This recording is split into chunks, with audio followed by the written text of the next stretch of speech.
Buenas tardes, hermanos. Seguimos con el tema que empezamos la semana pasada, pero les prometo que no voy a predicar tanto tiempo. Cuando me senté, le digo a mi esposa, me tardé, y me dice, no creo, pero sí creo que sí me tardé.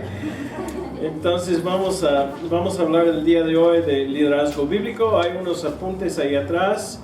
También hay una hoja, si alguien no llenó la encuesta hace 8 días de algunos ministerios y también estudios bíblicos, si puede el día de hoy, tomo unos minutos y dejarlo ahí atrás. Yo creo que todos reconocemos el nombre de Marcos Witt. De hecho, muchos crecimos con cantando muchos de sus cantos. Él empezó a trabajar con un grupo de hispanos en el año 2002 en una iglesia de Houston, Texas, que se llama la Congregación Hispana de la Iglesia de Lakewood. Él salió de esa iglesia en el año 2012 y unos 10 años estuvo ahí. No quiero hablar tanto de Marcos Witt, sino de esa iglesia, porque esa iglesia tiene la fama de ser la iglesia más grande en los Estados Unidos. En el 2005 empezó a rentar un estadio de básquetbol que antes usaban los Rockets de Houston, y en el 2010 esa iglesia compró ese estadio por unos $7.5 millones y se estima que invirtió $95 millones para remodelar el espacio con más de 18,000 asientos. Imagínense. El pastor de la iglesia Anglo se llama Joel Osteen. Tal vez ustedes han escuchado ese nombre. Joel Osteen maneja un Ferrari. Tiene 2 mansiones cerca de Houston. Uno vale $10.5 millones y el otro, casa más humilde, vale $2.9 millones. La iglesia recibió crítica cuando recibió unos $4.4 millones de parte del gobierno como apoyo de poder pagar sus empleados a través de COVID, porque bajó la asistencia. Imagínense. Pero tal vez dicen, bueno, esta es una iglesia gabacha, pero ¿qué tal en el mundo hispano? Algunos van a reconocer el nombre Guillermo Maldonado. Es otro término para él, es el magnate del evangelio, el apóstol. Una vez que él llegó a Nicaragua en su avión jet personal, cuando alguien cuestionó eso, respondió, ¿por qué no? Hasta los narcos los tienen, los jets, ¿no? Compró una mansión también por varios millones de dólares. Su esposa, ahora ex esposa, porque apenas se divorciaron, se llama Ana, una colombiana, ha causado mucha polémica por las redes sociales, por sus propias colegas. Se caracteriza por su gritería, histeria, locura y un discurso ofensivo y vulgar. Linda esposa. Ahora están, cuando se divorciaron el año pasado, estuvo en juego unos $120 millones. Obviamente el mundo también ve esto, ¿no? Y el mundo ve una iglesia que ha caído muy bajo y que ha adoptado los deseos y las ganancias del mundo, ¿no? Voy a pedir que mi esposa pase aquí adelante y ella va a leer una sección de un libro que habla del camino de Dios.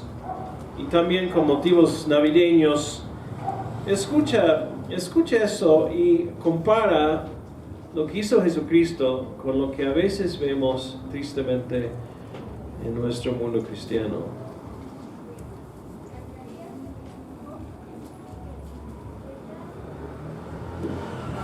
Dice así, entró sutilmente en nuestro mundo por las carreteras secundarias, los distritos periféricos de uno de los lugares menos importantes de la Tierra, y ha permitido que su programa para la historia de la humanidad se desarrolle lentamente a través de los siglos.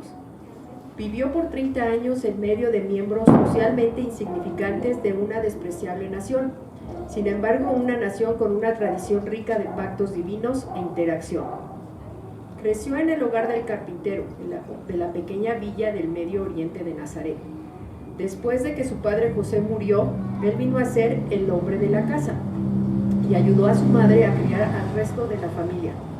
Era un trabajador común, un verdadero obrero. Si viniera ahora como lo hizo entonces, podría llevar a cabo su misión a través de prácticamente cualquier oficio decente y útil. Podría ser un empleado o un contador en una ferretería, un reparador de computadoras, un banquero, un editor, doctor, mesero, maestro, granjero, técnico laboratorista o un constructor. Podría tener un negocio de limpieza del hogar o de reparación de automóviles. En otras palabras, si viniera ahora, podría hacer lo que tú haces. Podría vivir en tu departamento o casa, encargarse de tu trabajo, tener tu educación y tus éxitos, y vivir entre tu familia, tus alrededores y tu tiempo. Gracias. Su acento es mucho mejor que el mío. Gracias, Mae. Cuando vemos a Jesús, Dios hombre, naciendo en un pesebre donde comen las vacas y creciendo en un pueblo conocido, de hecho, aparentemente, según Felipe, que dijo, alguien bueno puede venir de Nazaret. No. Obviamente Cristo es la cabeza de la iglesia, es el jefe de la iglesia. No debe de sorprendernos que lo que Él pide de su cuerpo, de su familia, de su iglesia, es muy distinto que lo que pide el mundo, y también en cuestiones de liderazgo es distinto. La palabra iglesia viene del término eclesia en griego y se usa más de 100 veces en el Nuevo Testamento. En 42 veces la palabra se usa en referencia a una iglesia específica, una iglesia local, como nosotros. Cristo, cabeza y autoridad sobre la iglesia, de esta comunidad de fe, de esta familia unida por un solo Padre, nos instruye de cómo debe ser el liderazgo en la iglesia y también en la casa. Tenemos un paradigma distinto, el servicio, ¿verdad? El servicio, ahí en sus apuntes. En Mateo 20, del 20 al 28, encontramos dos de los discípulos, hermanos. De hecho, tenemos pares de hermanos como discípulos, ¿no? Andrés y Pedro, Juan y Jacobo o Santiago. Y aquí se juntan Jacobo y Juan con su mamá. Híjole, eso ni es justo, ¿verdad? Meter la mamá. ¿Y qué dice? Se acercó a Jesús y arrullándose le pidió un favor. ¿Qué quieres?, le preguntó Jesús.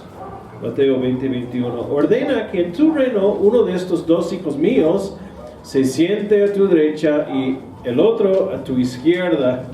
Qué bueno que solamente tenía dos, ¿verdad? Ustedes no saben lo que están pidiendo, les replicó Jesús. ¿Pueden acaso beber el trago amargo de la copa que voy yo a beber? Sí podemos. Ciertamente beberán de mi copa, les dijo Jesús, pero el sentarme a mi derecho y a mi izquierda no me corresponde concederlo. Eso ya lo ha decidido mi Padre. Cuando lo oyeron los otros 10, se indignaron contra los dos hermanos. Y aquí viene la enseñanza. Jesús los llamó y les dijo, como ustedes saben, y como ustedes saben también, piensen en sus trabajos, piensen en la calle. Como ustedes saben, los gobernantes de las naciones oprimen a sus súbditos y los altos oficiales abusan de su autoridad. ¿Dónde está Sara? A ver si puede confirmar eso. Pero entre ustedes no debe de ser así. Al contrario, el que quiere hacerse grande entre ustedes deberá ser su servidor. Y el que quiere ser el primero deberá ser esclavo de los demás. Así como el Hijo del Hombre no vino para que le sirvan, sino para servir y para dar su vida en rescate a muchos. Entonces, cuando hablamos del liderazgo de la iglesia, primeramente vamos a hablar de la naturaleza del liderazgo. ¿Cómo es? En su sentido más básico, ¿cómo es ese liderazgo? Sin meternos en términos y títulos, recordamos que es un servicio. No es como el jefe en el trabajo, no es como el presidente municipal. Es otra actitud, es otra postura. ¿Entendían ese nuevo concepto de liderazgo los discípulos? No, en una palabra no. De hecho, en el contexto de lo que apenas celebramos, cuando Jesús instituyó la primera cena del Señor, poco después, ellos estaban cuestionándose, oye, ¿dónde se fue Judas? Y luego, vamos a buscarlo, Lucas 22, del 23 al 30, Lucas 22, 23. Entonces comenzaron a preguntarse unos a otros quién de ellos harían esto. Hablando de, pues, negar a su Señor, traicionar a su Señor. Tuvieron además un altercado suena medio fuerte, ¿no? O sea, imagínense, apenas en el contexto de algo muy solemne, los discípulos empiezan a agarrarse de chongo ahí en el aposento alto. ¿Y por qué? ¿Sobre cuál de ellos sería el más importante? Híjole. A veces como papás pensamos, nunca aprendieron, ¿verdad? Mis hijos nunca aprendieron. Seguramente Jesús en ese momento está diciendo, ¿qué pasó? He estado con ellos 3 años, mostrándoles la humildad y la vida de un siervo. Todavía no captan. Otra vez les dice, los reyes de las naciones oprimen a sus súbditos, como es una enseñanza que ya dio antes, ¿no? Y que ejercen autoridad sobre ellos, se llaman a sí mismos benefactores. No sea así entre ustedes. Al contrario, el mayor debe comportarse como el menor y el que manda como el que sirve. Porque ¿quién es más importante, el que está a la mesa o el que sirve? No lo es que está sentado a la mesa. Sin embargo, yo estoy entre ustedes como uno que sirve, siendo Dios mismo. Ahora bien, ustedes son los que han estado siempre a mi lado en mis pruebas. Por eso yo mismo les concedo un reino, así como mi Padre me lo concedió a mí. Piense lo que está diciendo Jesús. Yo sé que ustedes quieren un reino y lo tendrán, pero todavía no. Y también les digo lo mismo a ustedes, hermanos. Ustedes tendrán un reino. Todo el mundo es de nosotros, ¿sí o no? A través de Jesús. Hay cuestiones del reino del milenio, ¿no? Y no sabemos mucho de eso, pero parece ser que Dios mismo va a gobernar sobre este mundo. Y tal vez le dice a mi hermano Oscar,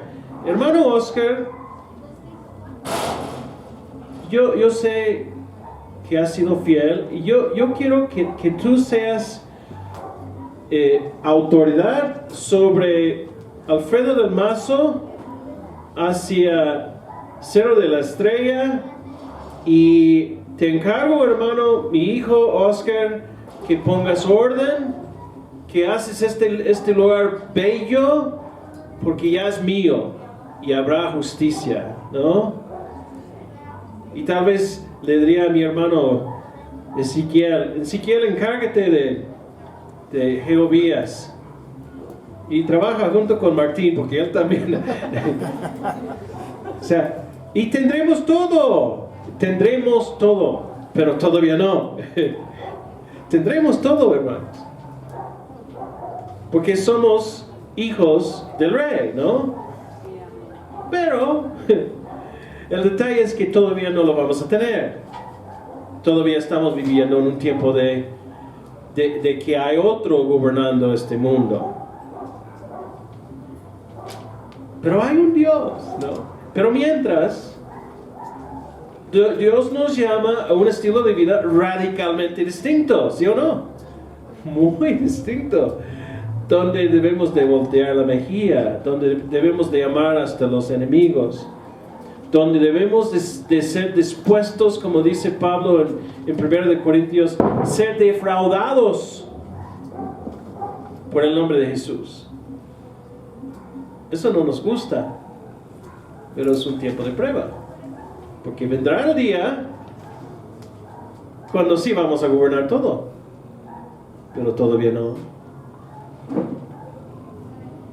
Para que coman y beben a mi mesa en mi reino y se sienten en tronos para juzgar a las 12 tribus de Israel.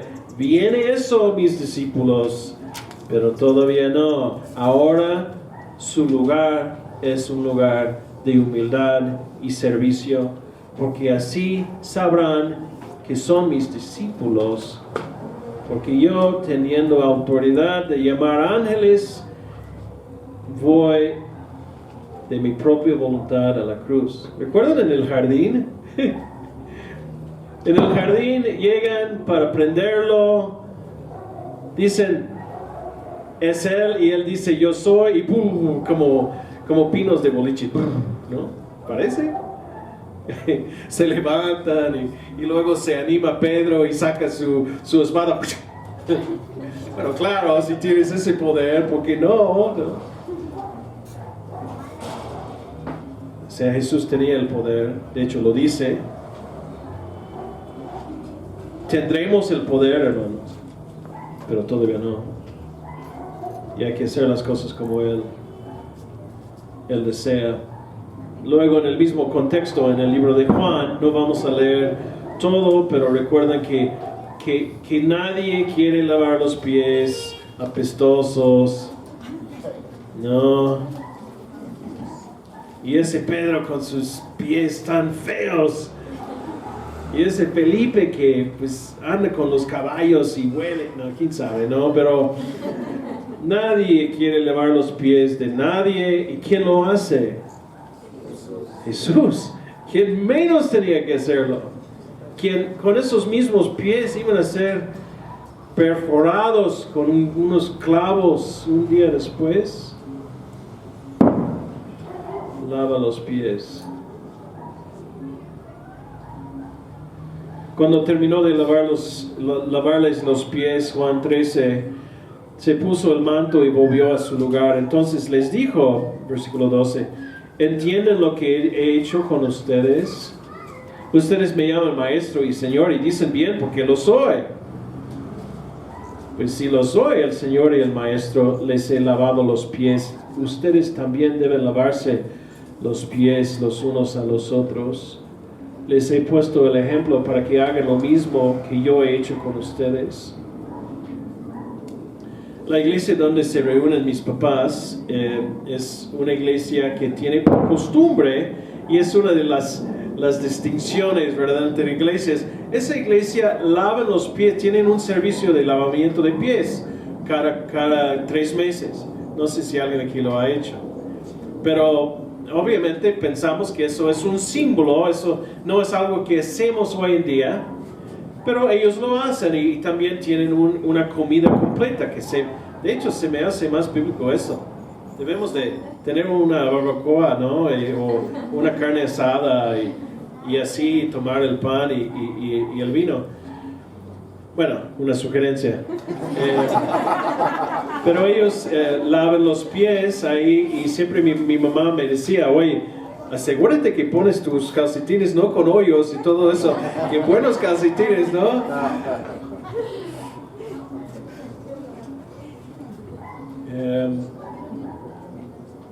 ¿Cómo podemos lavarnos los pies hoy en día? Sirviendo. ¿Y algunas ideas de cómo podría ser eso?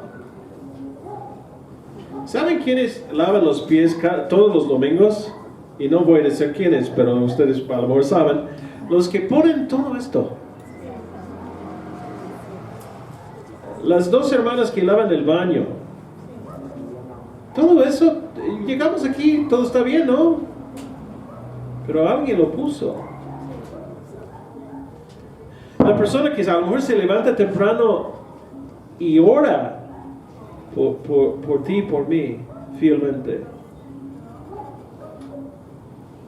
Algunas otras ideas de cómo podemos, hermanos, varones, lavarse de repente, lavar los trastes, ¿no?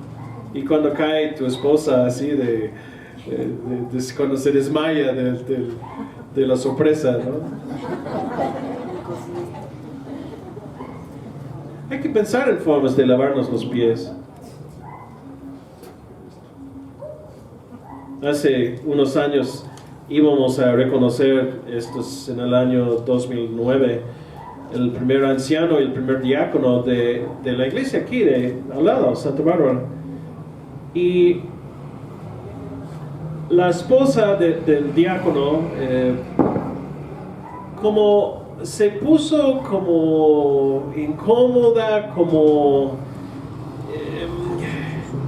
muy emocionada, ¿no? De ser reconocida como diaconisa, y dijo, bueno, no sé cómo lo voy a hacer, nunca he ministrado así antes. Y la hermana, que teníamos un pastor y su esposa que nos estaba ayudando con el proceso, le dijo, hermana, ¿puedes lavar los pies de los hermanos? No es muy fancy, no es muy complicado. Es servir. Servicio. Bueno, vamos ya que entendemos ese concepto de servicio.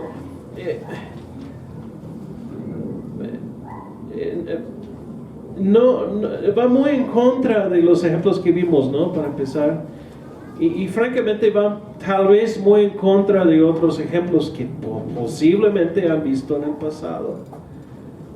En el liderazgo de iglesias donde hemos conocido, yo no sé. Pero ya vamos a meternos un poquito más en los términos y los papeles de cómo es el liderazgo en la iglesia local.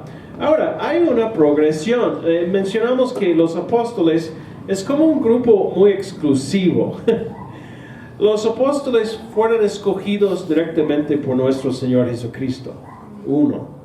Los apóstoles o amigos muy cercanos de los apóstoles escribieron todo el Nuevo Testamento. Si pensamos en Mateo, en Juan, en Pablo, en Pedro, ¿no?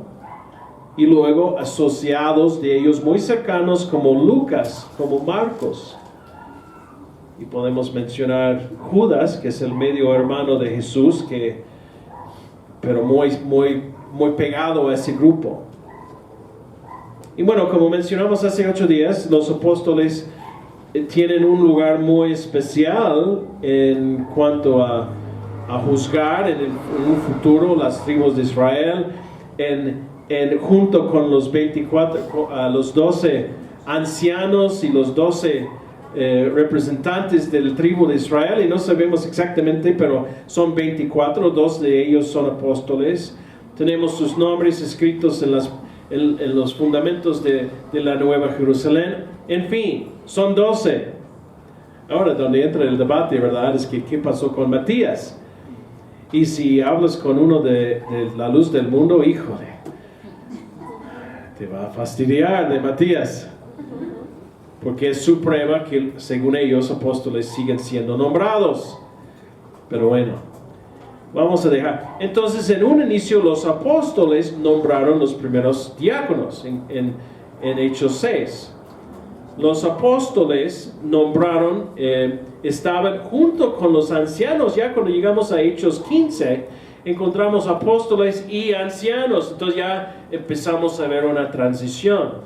En Hechos 13, cuando Pablo junto con Bernabé y 3 otros son enviados, vemos ahí profetas y maestros. Pero ya después de Hechos 15, y realmente todas las cartas que Pablo escribe a las iglesias, encontramos 2 grupos de personas. Y cuando estamos hablando de dirigentes o líderes principales, 1. Entonces, liderazgo en la iglesia local, tenemos ancianos o anciano, obispo. Obispo no se usa mucho hoy en día, pero es un término que usa la Biblia. Pastor o supervisor o dirigente, lo que quieren poner ahí, dependiendo de las versiones.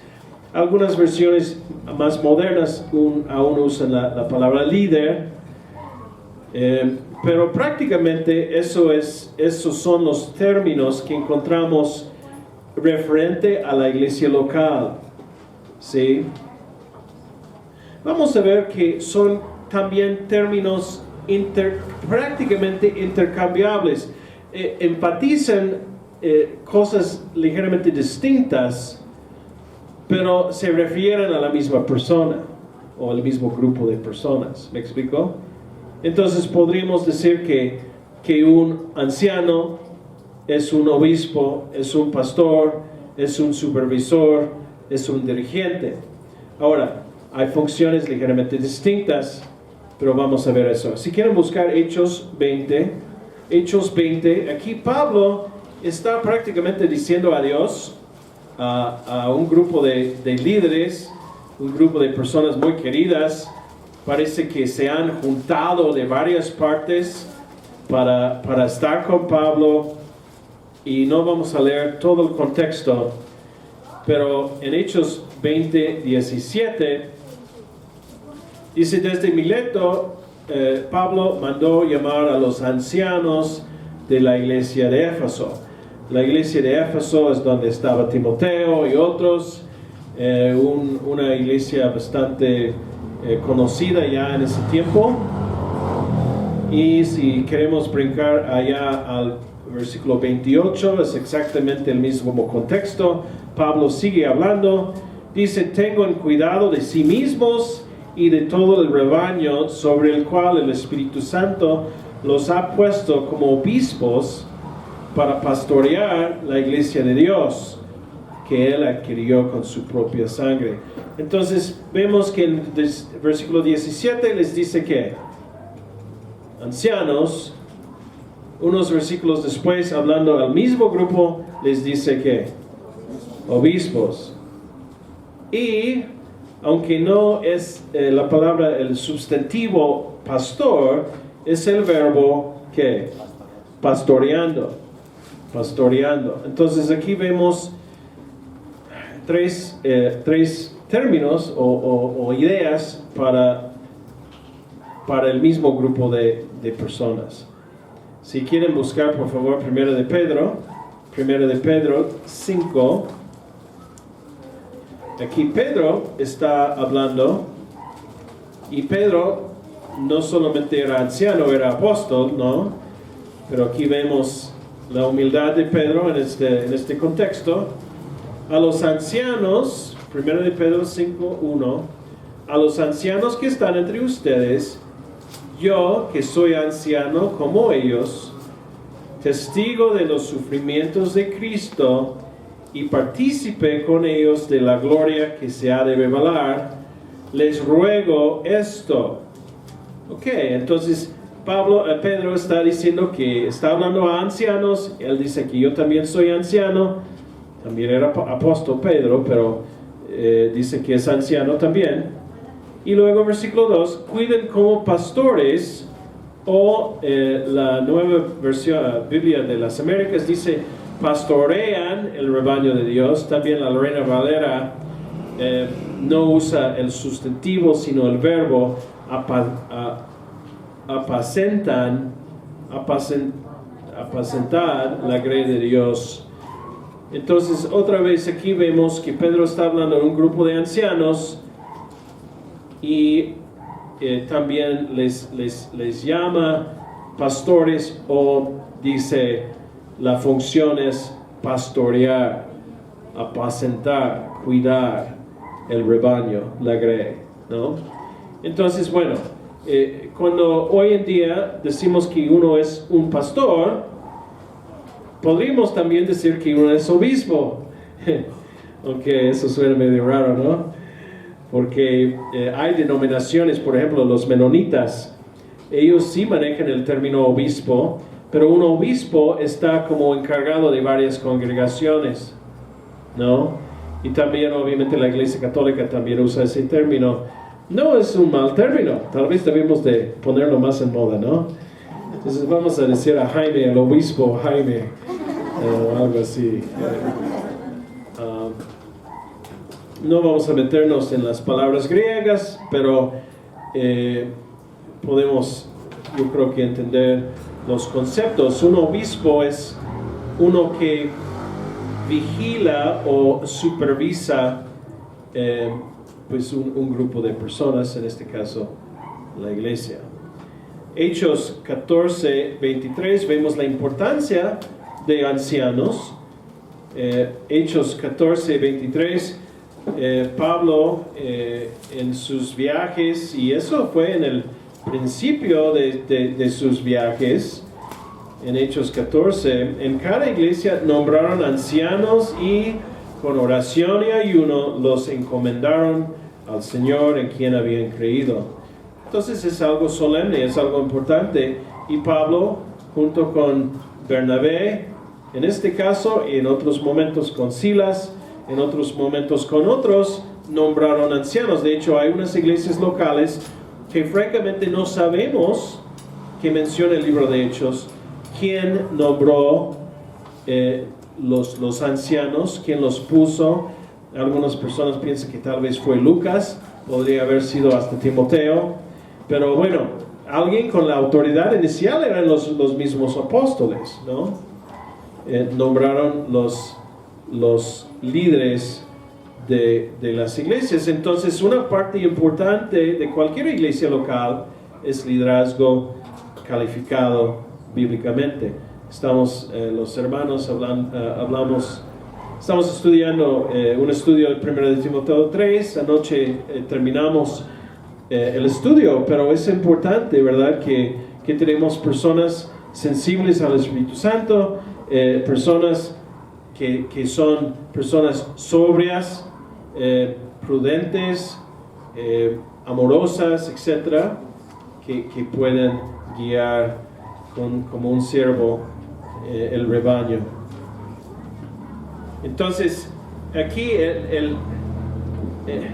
es otro patrón, ¿verdad? El anciano o el pastor no es como un jefe del mundo, no es como un político que manda. Estuvimos hablando de eso ayer o anteayer con un amigo, que hasta cuando los políticos hacen una pregunta, tienen personas ahí listas para contestar, ¿no? O sea, ellos no dejan nada a chance, ¿no? Que a lo mejor alguien va a criticarlos o algo. No, son fríamente calculados, ¿no? Y no está basado en confianza, sino en control. Pero el pastor debe ser más como nuestro padre o nuestro hermano mayor, alguien que es parte de la familia, alguien que también es una oveja, porque un pastor no deja de ser oveja, ¿verdad? Tenemos un solo pastor. Bueno, y la otra otra responsabilidad que menciona Pablo, y realmente esa palabra se usa en varias partes del Nuevo Testamento. Jesús mismo lo usa simplemente como siervo, diácono. Pero en el contexto de la iglesia toma un sentido más, un poco más formal, ¿no? Filipenses 1:1, y podemos ver los principios de casi cada carta que escribe Pablo, y siempre está hablando a los obispos, a los ancianos y los diáconos. Y aquí dice Filipenses 1:1, Pablo y Timoteo, siervos de Cristo. Esa palabra siervo es doulos, es como siervo por vida a Jesús, ellos mismos siendo apóstoles.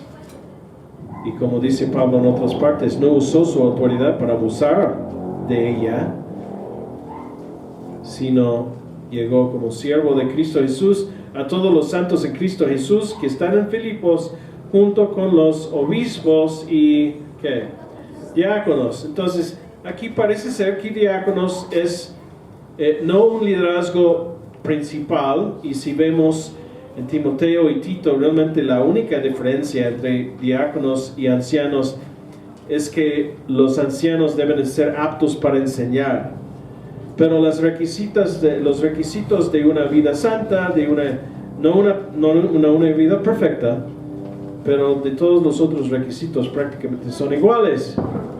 Pero ¿qué hacen los diáconos? ¿Recuerdan los primeros diáconos, Esteban y los demás?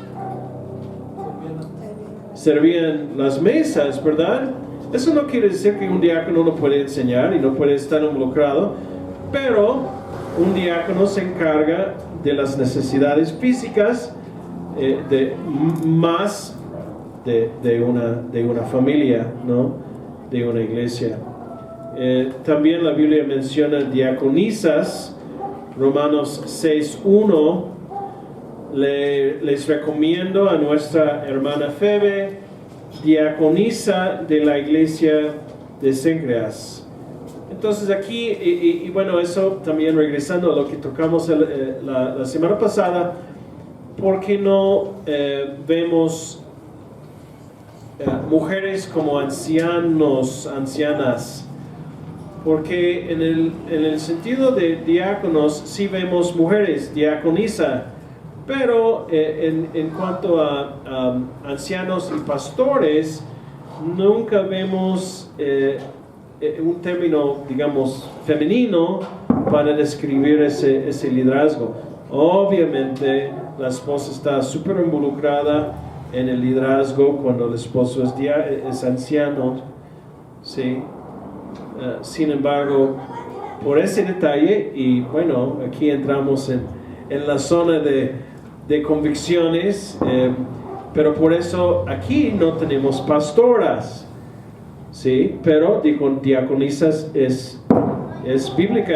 Aquí vemos que Pablo menciona diaconisa, no dice en la iglesia, pero dice diaconisa de la iglesia. Entonces, esa Febe era un poco más de simplemente una sierva, sino había tenía cierta posición, vaya, en la iglesia. Entonces, no sé si hay alguna duda ahí. Pues vamos a seguir adelante, porque si no voy a tomar otra hora. Función del liderazgo en la iglesia local. Función, ¿qué es la función? ¿Qué hacen los líderes? ¿Sí? Bueno, uno, proteger y alimentar el rebaño. Cuando piensas en un pastor, y aún el mismo ejemplo que nos da el Señor Jesucristo en Juan 10, ¿qué habla? Habla de cuando saca el pastor del rebaño, si uno se pierde, ¿verdad? El pastor va y la busca, ¿no? Y también Salmo 23, nos guiará junto a aguas de reposo, de pastos verdes, ¿no? Deliciosos. Entonces, ¿qué hace un pastor? Bueno, lleva el rebaño junto a lugares donde puede alimentarse, en este caso, alimentarse ¿de qué? La palabra. Pues de la Biblia, de la palabra, ¿sí? Con ese ánimo, con esa enseñanza de la sana enseñanza, ¿verdad? Y también protege, ¿sí? Recordamos en la vida de David, el rey David, ¿qué dijo cuando iba a pelear contra Goliat? Yo he peleado contra leones y contra osos, ¿no? Como pastor. Entonces a veces vienen, tal vez no lobos, osos y leones, sino lobos rapaces, como el mismo Pablo dijo al grupo en Éfeso en Hechos 20, ¿no?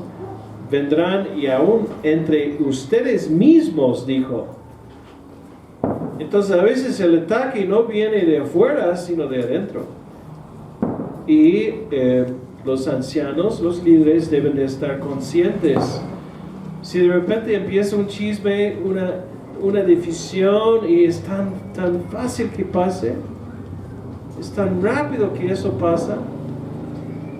Entonces, oye, pues ¿qué pasa? ¿No? Vamos a hablar, vamos a buscar la unidad, ¿no? Bueno, ya leímos 1 de Pedro 5:2 y Hechos 20:28, donde Pablo habla de pastorear, de apacentar, de cuidar el rebaño, ¿no?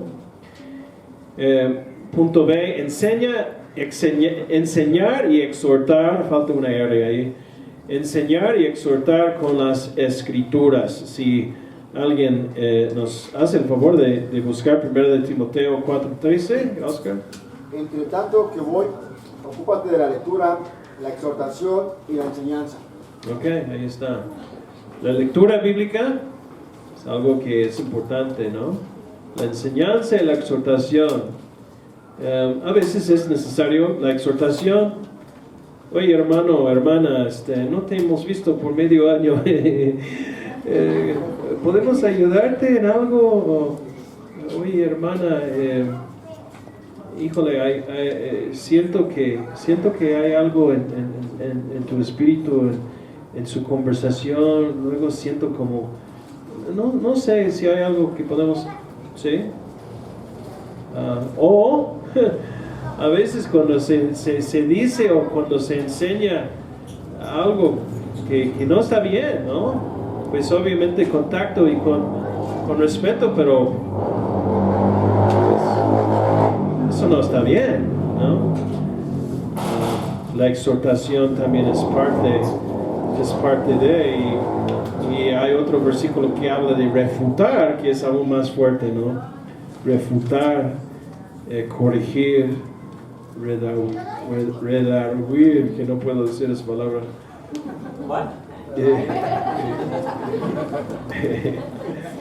Luego hablo contigo, pero. Y punto C, orar y velar por la congregación. Orar y velar por la congregación. Algo muy importante. Hebreos 13:17. Y vamos a ver estos versículos también en el punto que sigue. Pero bueno, si alguien tiene eso, hermano, Abraham. Obedeced a vuestros pastores y sujetaos a ellos, porque ellos velan por vuestras almas como quienes han de dar cuenta, para que lo hagan con alegría y no quejándose, porque esto no os es provechoso. Ok, entonces en algún sentido, obviamente los líderes deben de orar y velar por miembros de su congregación. Y también en algún sentido es curioso el versículo, ¿no? Pero los líderes van a dar cuenta de ti. Entonces, imagínense un día el Señor me pregunta acerca de Juanito y digo, ay Dios, pues líbrame de esto, ¿no es cierto? ¿No? Entonces, aquí vemos pues una respuesta hacia la congregación también, pero ese es el punto que sigue. Entonces, como aplicación, una respuesta bíblica hacia el liderazgo. Punto A, debemos de obedecer y someterse. Hebreos 13, todavía estamos ahí, Hebreos 13, versículo 7, dice, acuérdense de sus dirigentes que les comunicaron la palabra de Dios, consideren cuál fue el resultado de su estilo de vida e imiten su fe. Pablo dijo, imíteme a mí como yo sigo a Cristo, ¿verdad? En cierta forma, los pastores, ancianos, etcétera, deben de vivir un estilo de vida digno de imitar, ¿no? Y la indicación hacia la iglesia es consideren cuál fue el resultado de su estilo de vida e imiten. Y luego en versículo 17, obedezcan a sus dirigentes, a sus pastores, dice otras versiones, y sujétense a ellos. Entonces, ¿qué es la respuesta? Pues debemos de obedecer, no siempre vamos a estar de acuerdo. Por ejemplo, el domingo que viene vamos a vernos 6:45 aquí en la iglesia para ir a los bautizos, y tal vez piensas, 6:45 es muy temprano. Pero bueno, va a valer la pena, es un bonito lugar. O tal vez habrá otras cosas menos triviales, pero la indicación es una sumisión, ¿verdad? Y bueno, luego, punto B, y eso es para todos, tener una actitud de humildad y servicio, ¿verdad? Y servicio. Yo la verdad veo muchas buenas calidades de ustedes. Yo veo que es una iglesia que realmente busca servir, y es padre, es muy bueno, y que lo sigamos haciendo, ¿no? Vamos a terminar leyendo una historia de un libro que se llama Desafío a Servir. Tal vez lo han leído, de Charles Swindoll. Es de una señora que se llama Ruth. ¿Alguien aquí que se llama Ruth? Qué bien. Ella expresa este pensamiento muy bien en un poema que el título es Me pregunto. Tú sabes, Señor, cómo te sirvo con gran fervor emocional cuando estoy en público. Sabes con cuánto anhelo hablo de ti en el club de mujeres. Sabes cuán ferviente soy al promover una fraternidad. Conoces mi entusiasmo genuino en el estudio bíblico. Pero ¿cómo reaccionaría, me pregunto, si me señalaras una vasija de agua y me dijeras que lavara los calosos pies de una anciana doblada y arrugada, día tras día, mes tras mes, en un cuarto donde nadie me viera, donde nadie lo supiera, ¿verdad? Es retante, ¿no?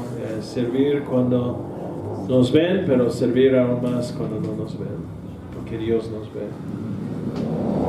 Bueno, vamos a orar. Padre, gracias por ese gran ejemplo de lavar los pies de los discípulos y también los nuestros.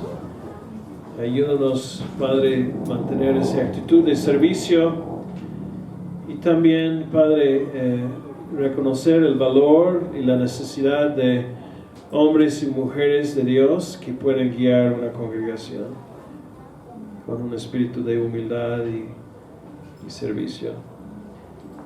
Gracias, Padre, por darnos un paradigma muy, muy radical y distinto de este mundo, y ayúdanos a vivirlo. En el nombre de Jesús. Amén.